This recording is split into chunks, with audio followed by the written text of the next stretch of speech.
So, dito makikita nyo yung details, kung kailan yung na-open yung property, yung address, and yung information, basic information niya, yung minimum bid, kung magkano. Dito, magbibid kami ng more than 1.7M. Type nyo lang, and then, nandito yung details, kung present occupant ba kayo or former owner. Then, select nyo lang yung long-term installment.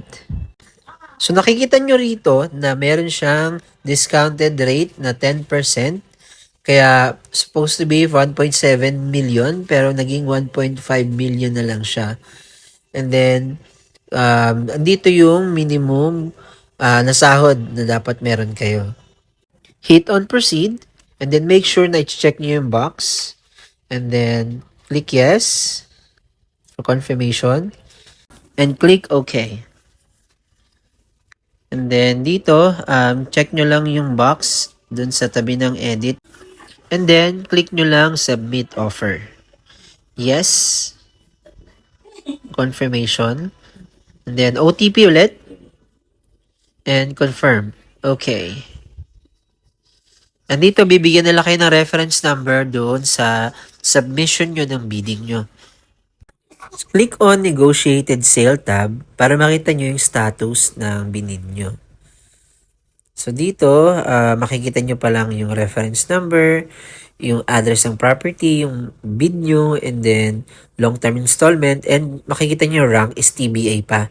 So on process pa siya, magkakaroon niya ng changes after na ng opening ng bidding. So bigyan ko kayo ng sample, tingnan natin yung mga previous bidding namin. Dito, nagbid kami under public auction. Ito yung address ng property, kung magkano yung bid namin, and yung rank namin is pang 86. So, napakalayo, di ba? Malayo pa sa katotohanan, pero okay lang yan.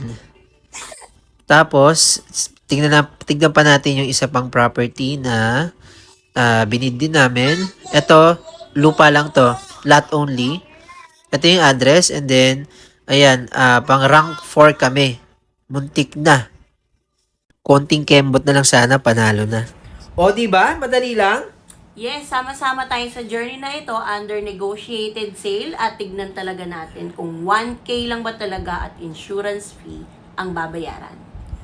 Let's go! Don't forget to follow our page and comment lang yung mga tanong ninyo. Sorry, maraming message masyado. Hindi namin kayo ma-replyan isa-isa. Kaya mag-comment kayo para mas makita namin yung notification and makapag-reply kami sa inyo. Yes. Thank you guys for supporting. Again,